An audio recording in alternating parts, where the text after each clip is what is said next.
자, 219페이지 스바냐서 보겠습니다. 첫 번째 줄.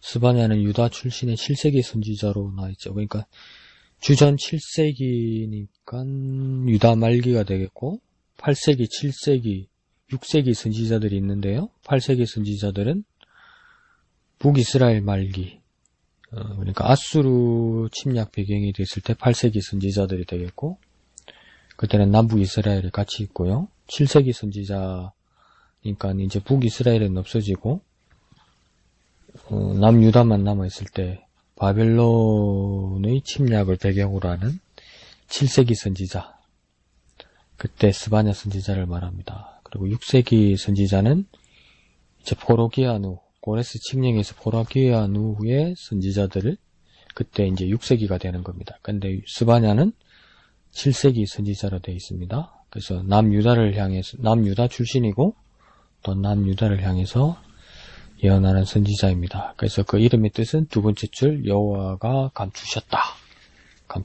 감추셨다는 뜻은 숨기셨다는 뜻도 되고 보호하신다는 뜻도 되고 두 가지 의미가 되겠죠. 숨기신다, 또 보호하신다. 기약이 여기 있어서 보호하신다, 이런 뜻도 됩니다.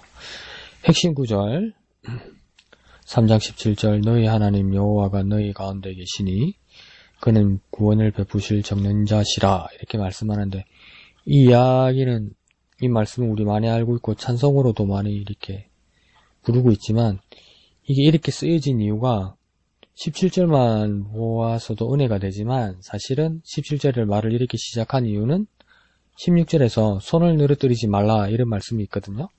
그러니까 손을 늘어뜨린다는 말은 당시 히브리 사람들이 간섭으로는 손을 늘어뜨린다는 말은 낙심한다는 뜻입니다. 그러니까 낙심해 있고 실망해 있고 절망해 있고 더 이상 소망이 없는 사람들에게 드디어 17절에 말씀하시기를 너희 하나님 여호와가 너희 가운데 계시니, 이렇게 말하는 거죠. 손을 늘어뜨려서, 손을 펴서, 손을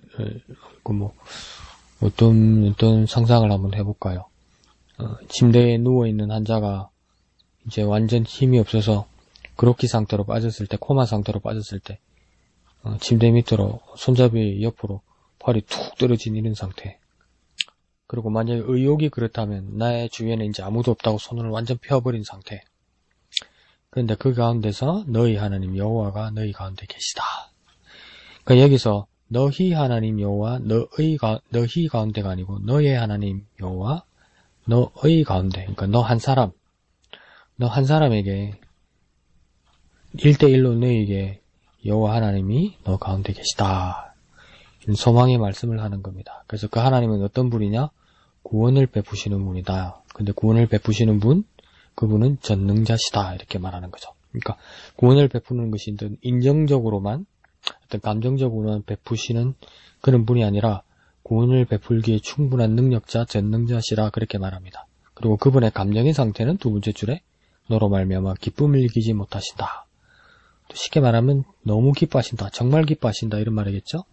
너를 잠잠히 사랑하시며, 사랑하신다는 뜻에는 이걸 다시 한번 풀이해보면 그 사람들 뜻으로는 안식한다는 뜻도 되고 새롭게 한다는 뜻도 됩니다. 그래서 잠잠히 사랑하신다는 것은 우리를 안식하게 하신다 하실 수도 있고, 하나님 우리 가운데서 안식하신다고 말씀하실 수도 있고, 또 그로 말미암아 우리를 새롭게 하신다. 그러니까 하나님이 잠잠히 사랑하시는 모습은 안식하시고 새롭게 하신다. 근데 그 안식하는 대상은 우리가 안식할 수도 있고 하나님 우리 가운데 안식한다고 말씀하실 수도 있다. 너로 말미암아 즐거이 부르며 기뻐하시리라. 즐거이 부른다, 노래한다는 뜻이겠죠. 하나님을 노래한다는 뜻이 아닙니다. 하나님 우리를 노래할 정도로 기뻐하신다. 하나님 우리를 향하여 즐거이 노래한다, 이렇게 보아야 합니다. 핵심 단어요, 여호와의 날, 여호와의 날. 그 뒤에 있는 이 세 가지 소선지서에서 여호와의 날이란 말이 계속 반복됩니다. 3장 17절에서 소망의 말을 하기도 하지만 여호와 날에는 양면이 있어서 구원과 소망의 날이라고 말하기도 하지만, 그 앞서 여호와의 날이란 뜻은 첫 번째 줄 끝에서 말하는 것처럼 예루살렘에 대한 폐허의 때를 예언하는 것이다. 그러니까 폐허의 때 심판부터 말하는 겁니다.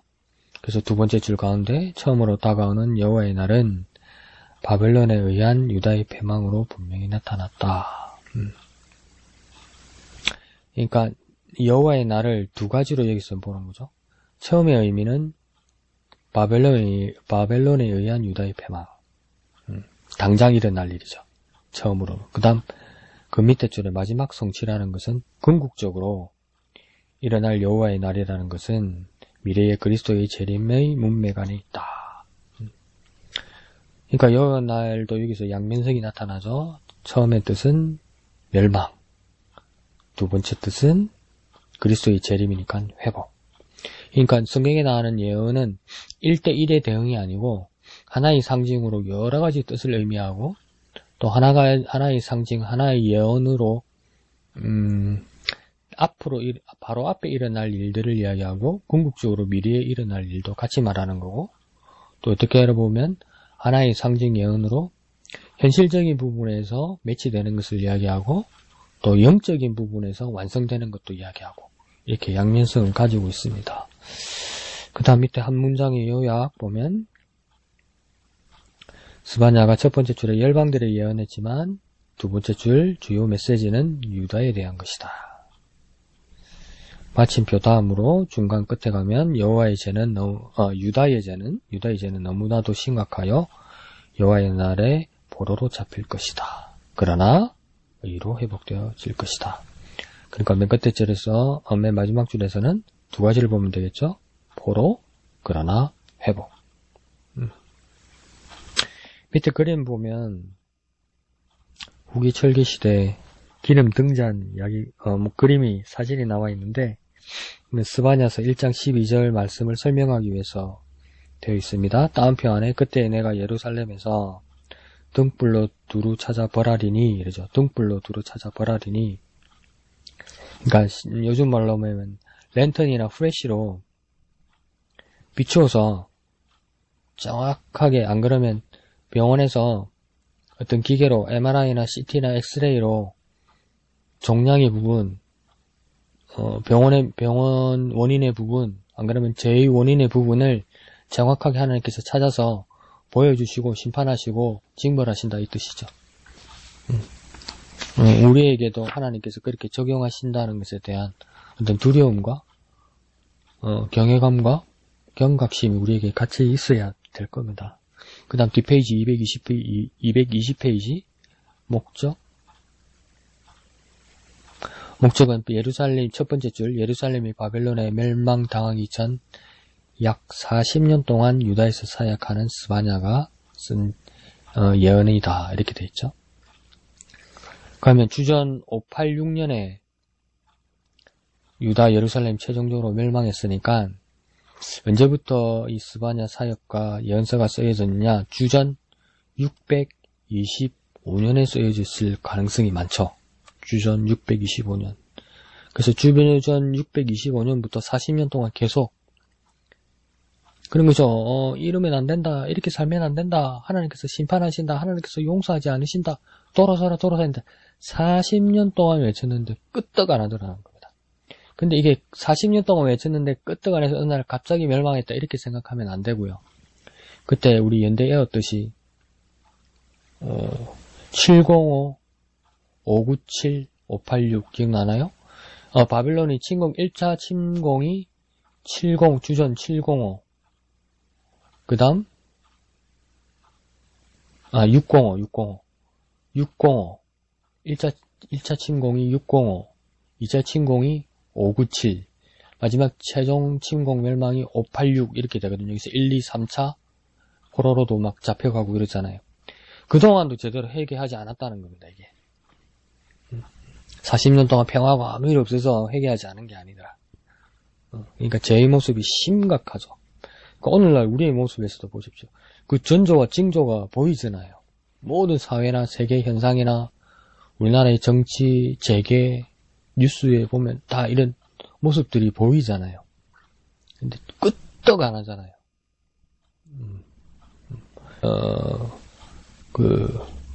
복음서, 신약 성경에서도 종말의 때에 뭡니까? 다 평화다, 평화다, 평화다, 평화다 이런다잖아요. 그러니까 진짜 평화에서 평화한 것이 아니라 막 문제가 생기는데도 자꾸 괜찮아, 괜찮아, 괜찮아, 괜찮아 이런다는 거죠. 그래서 끝에는 돌이킬 수가 없을 때가 온다고 말할 수 있습니다.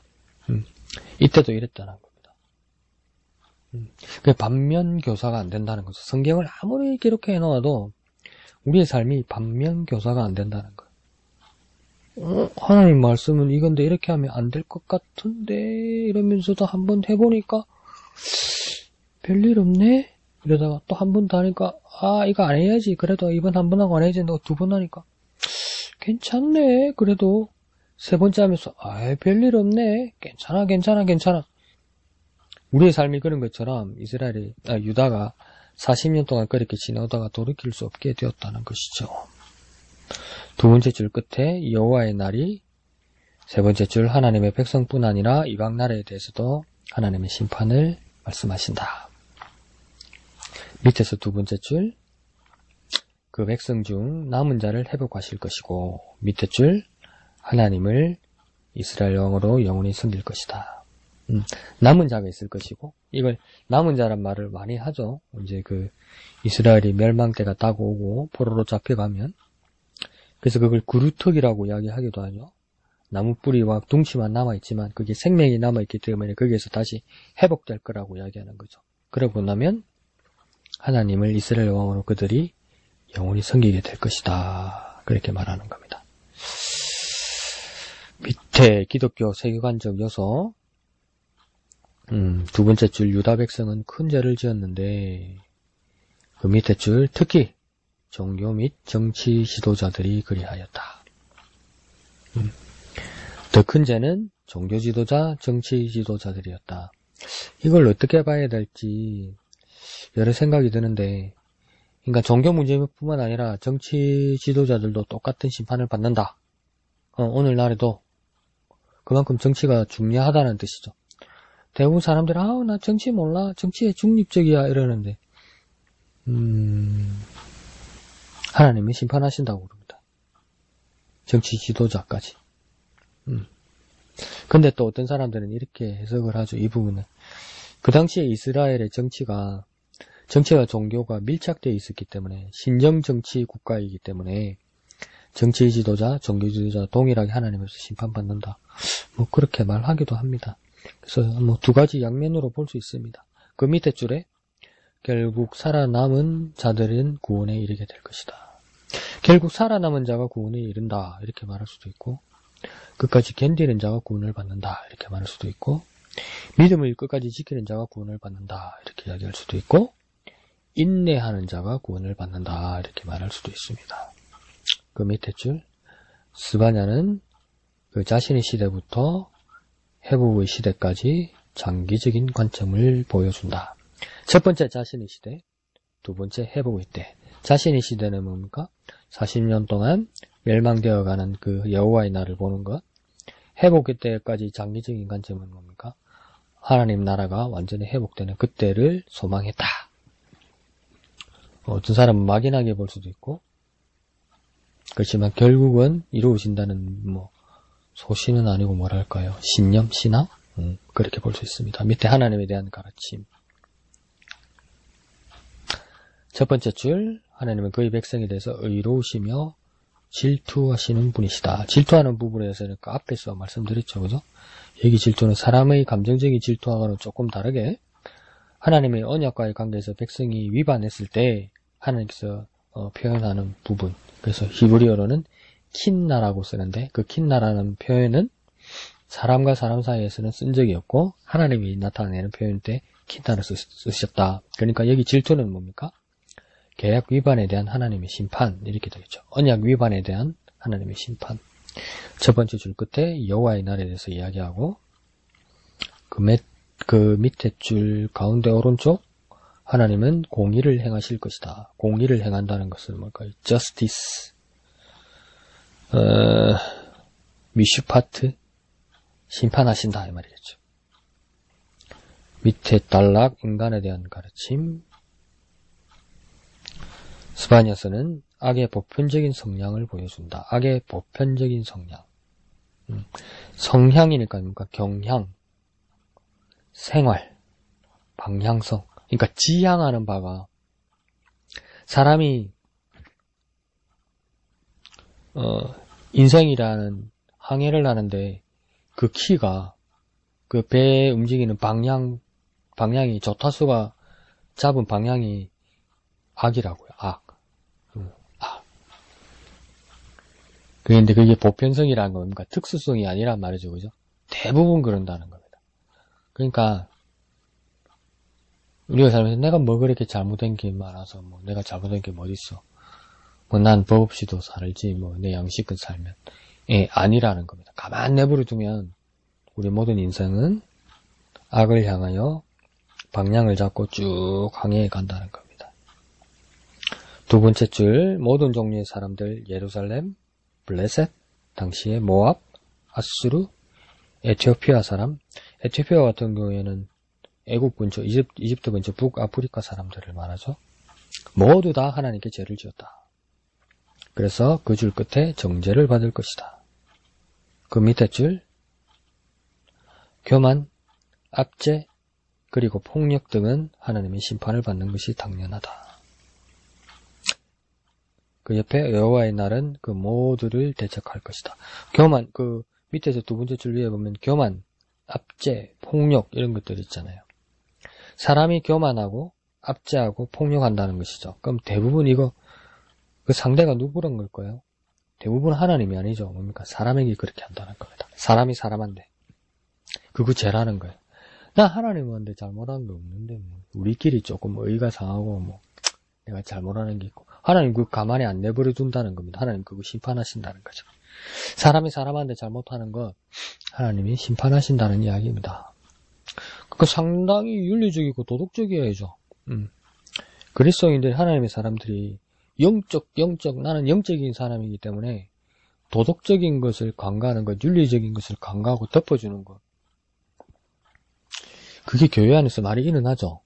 목사들도 많이 눈 감아주죠. 교인들의 그런 모습들을. 근데 심판받습니다. 심판.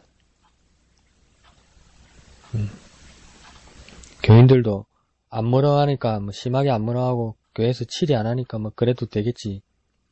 사람은 그럴 수 있죠. 근데 나중에 하나님의 법으로 심판받을 수 있습니다. 그 심판받을 때 그 죄를 지은 교인도 끌려가고 목사도 끌려갈 거예요. 제대로 안 가르쳤으니까. 그게 목사의 삶으로서의 딜레마죠. 딜레마. 이게 목사의 마음을 얼마나 누르는지 모릅니다. 자, 221페이지 구원에 대한 가르침. 스바냐가 여호와의 날을 강조한다. 두 번째 줄 의로운 남은 자에 대한 하나님의 복주심에 초점을 맞춘다. 계속 남은 자란 이야기가 나오죠. 그죠? 남은 자는 하나님을 경외하는 자, 인내하는 자, 믿음을 지키는 자, 그렇게 말할 수 있겠죠. 세 번째 줄 언약의 백성을 회복하신다. 그러니까 첫 번째 단계, first step에 언약의 백성을 회복시키시고 오른쪽으로 따라가면 second step, 안 그러면 finally, 궁극적으로 모든 민족들이 하나님을 알게 될 것이다. 언약의 백성을 회복시키셔서 결국은 모든 민족들이 하나님을 알게 될 것이다.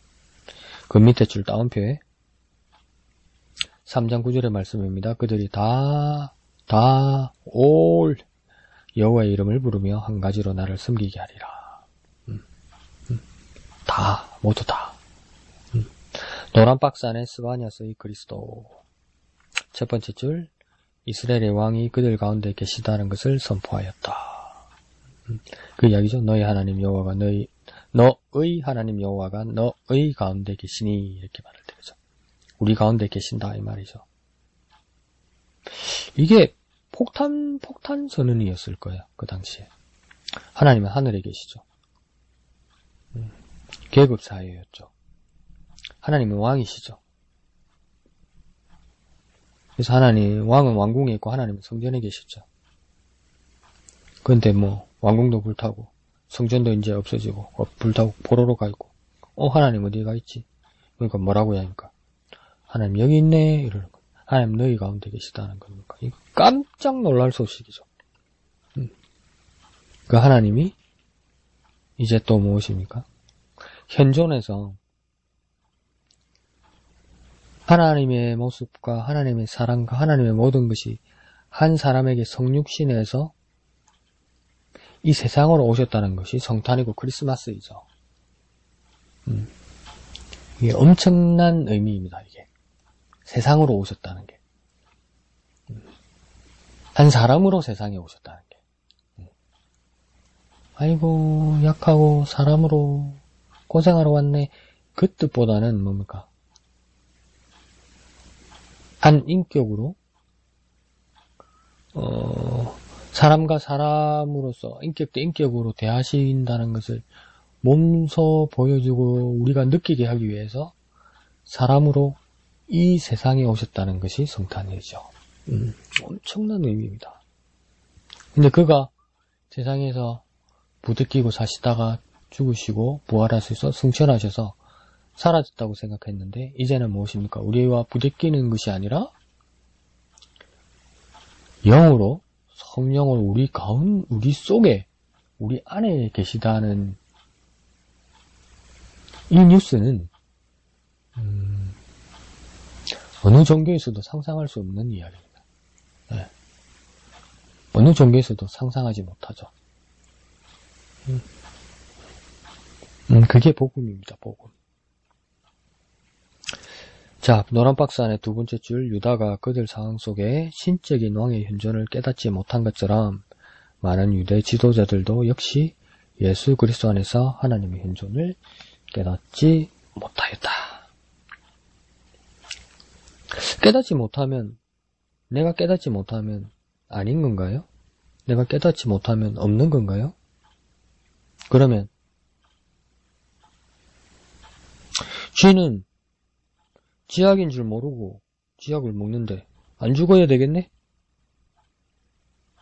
쥐는 쥐약의 목적은 쥐가 쥐약인 줄 모르고 먹게 해야만 되는 거죠. 그렇게 만드는 거죠.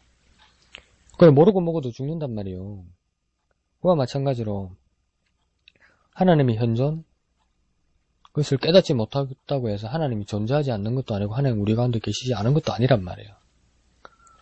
그러니까 이게 정말 무섭고 소스라치는 건 뭐냐면 내가 세상을 살아가면서 사회에서 살아가면서 내가 하나님이 없는 것처럼 안 그러면 정말 귀엽게 예쁘게 하나님 죄송해요 깜빡했어요 이럴 때 내가 깜빡 있는 그 순간에 깜빡 하나님이 사라지거나 없어지는 거 아니란 말이죠.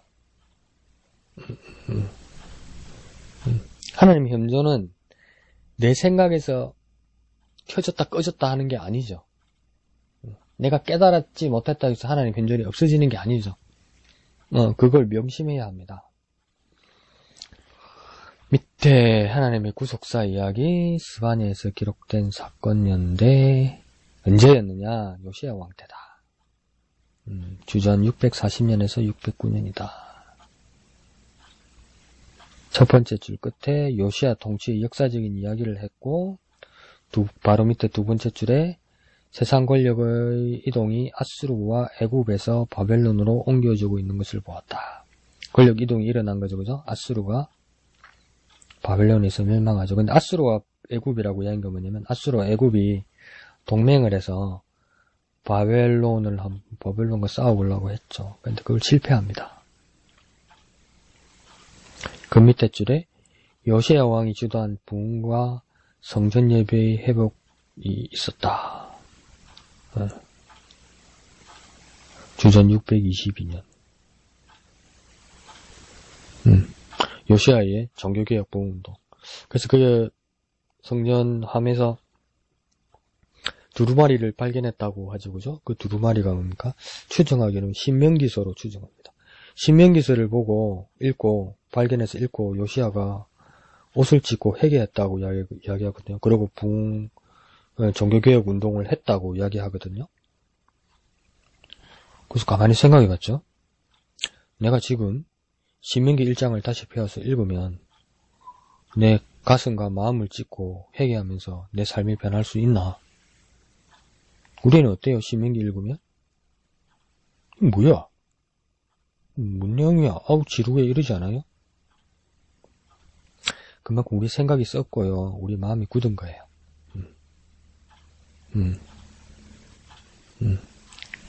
우리 영혼이 많이 경화된 겁니다. 경화. 굳어버린 거예요. 굳어버린 거. 자, 그의 아버지 므낫세가 행했던 악 영향을 원상태로 들리지 못하였다. 그의 아버지는 아버지가 아니고 할아버지입니다. 할아버지 므낫세. 히스기야, 므낫세, 아몬, 요시야 이렇게 갈 겁니다. 그래서 뭐 아버지라고 부르죠. 그 많은 히브리인들은 fathers, forefathers, 그래서 fathers s를 붙여서 아버지들 이러면 다 조상들 이야기하는 겁니다. 자, 오른쪽에 요시야가 불시에 사망했다. 이 말은 뭐냐면 국제 정세를 나름대로 요시야가 읽고 아수르나 애굽의 편에 서면 안 되겠다. 므낫세가 다르게.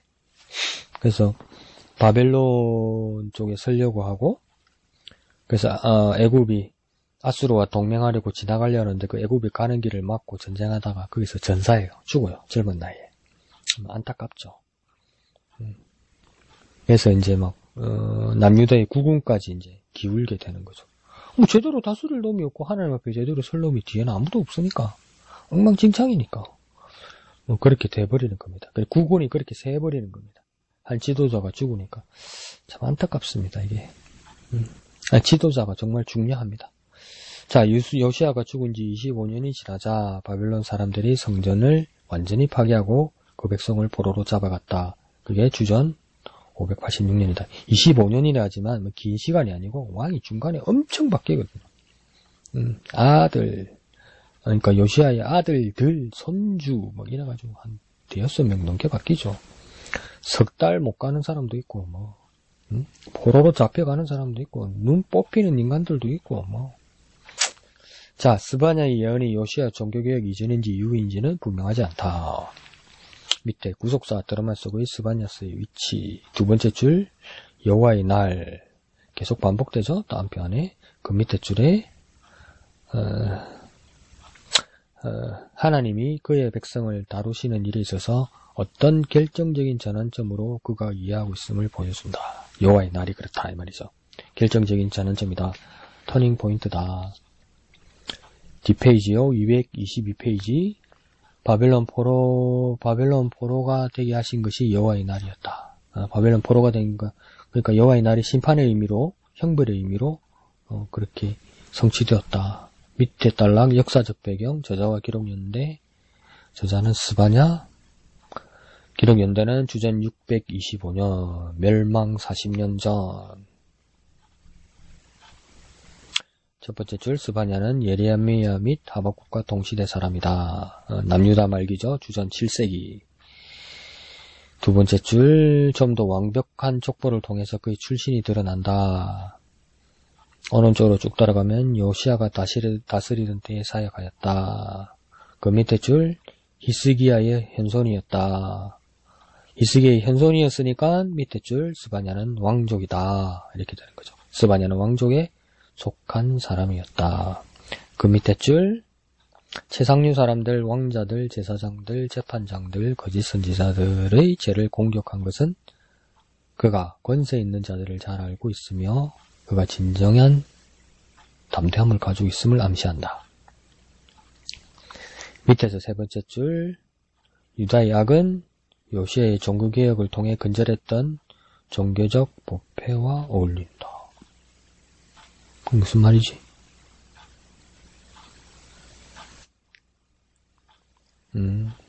유다의 악이 종교적 부패와 같은 것이다. 그런 말 같아요.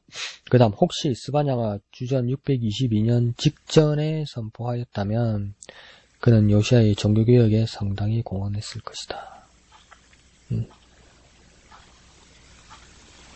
그 말이 맞다면요. 자, 밑에, 최초 청중과 지역, 스바냐의 생애 동안 살고 있는 유다 백성이다.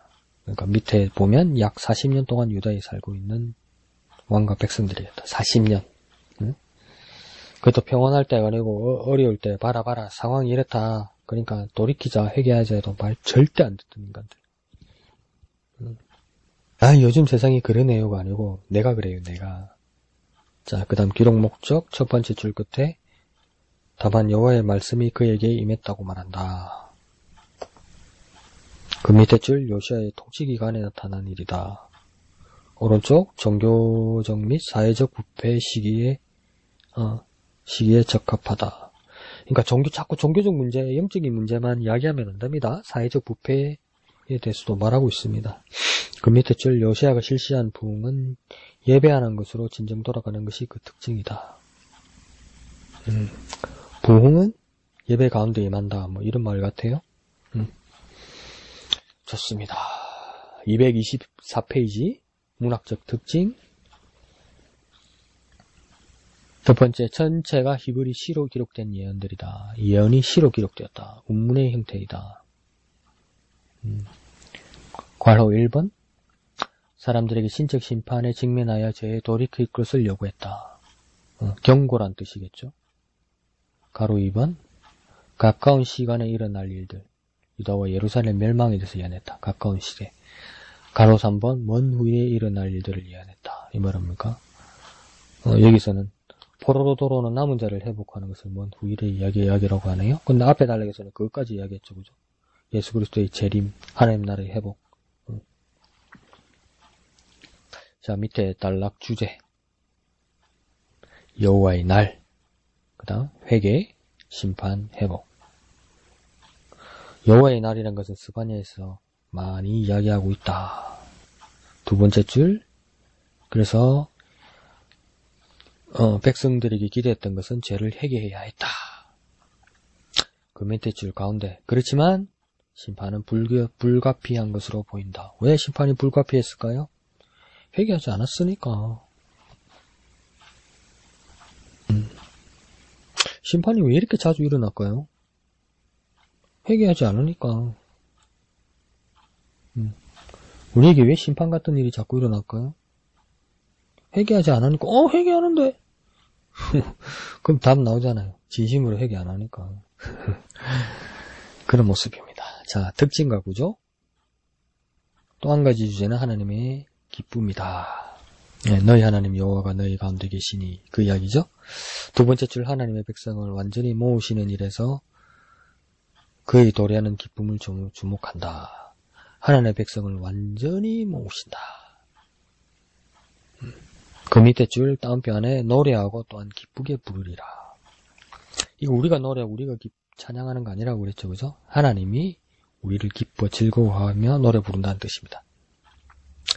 밑에 줄에 하나님 자신도 역시 기쁨을 이기지 못하시고 즐거이 부르며 기뻐하실 것이다. 아니네? 세 번째 줄 노래하고 기쁘게 부르는 건 백성들이 그렇게 할 것이고 하나님에 대한 반응도 17절에 하나님도 그렇게 하실 것이다. 그렇게 봐야 되겠습니다. 밑에서 두 번째 줄 신세계의 구절로만 구성되어 있다. 크게 세 부분으로 구성되어 있다. 1번은 여호와의 날, 두 번째 단락은 열방들의 심판, 세 번째 단락은 남은 자의 회복. 그러니까 1, 날, 2, 심판, 3, 회복. 예.